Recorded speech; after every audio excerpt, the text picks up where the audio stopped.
Assalomu alaykum. Hurmatli kanalimiz mehmonlari hamda obunachilari. Kanalimizga xush kelibsiz. Siz bilan eng so'nggi sport yangiliklarini yetkazib beruvchi FIFA 90+ kanali.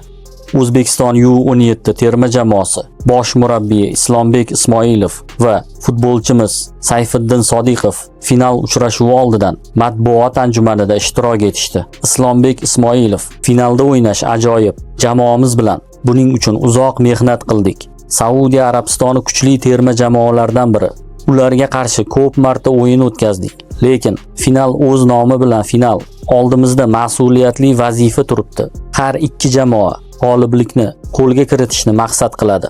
Asosiy maqsadimiz ertangi bahsda g'alaba qozonib, xalqimizni xursand qilish. Finalga tayyorgarlik haqida.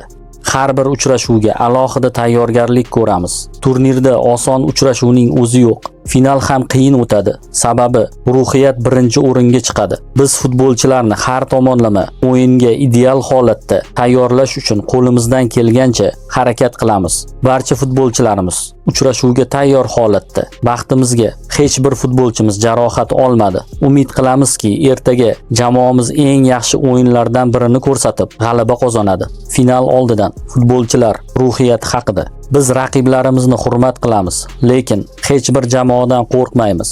O'z uslubimizga egamiz. Ishonch bilan, chiroyli futbol bilan g'alaba qozonmoqchimiz.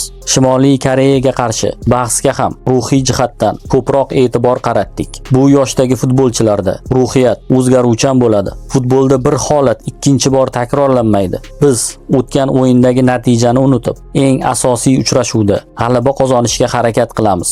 Sayfiddin Sodiqov: ertangi o'yindagi raqibimiz Saudiya Arabistoni. Bu jamoa bilan bir guruhda o'ynadik. Ularni juda yaxshi bilamiz. Guruh bosqichidagi g'alaba bizni bo'shashtirmaydi. Finalga ruhan va jismonan tayyormiz. Ochilish uchrashuvida biroz hayajonlandik, lekin murabbiylarimiz ko'rsatmasi bilan o'yindan o'yinga o'zimizni yaxshi his qila boshladik. G'alaba qozonib, kubokni yurtimizga olib ketmoqchimiz. O'zbekiston hamda Saudiya Arabistoni o'rtasidagi final uchrashuvi 20 aprel kuni soat 20:00 da start oladi.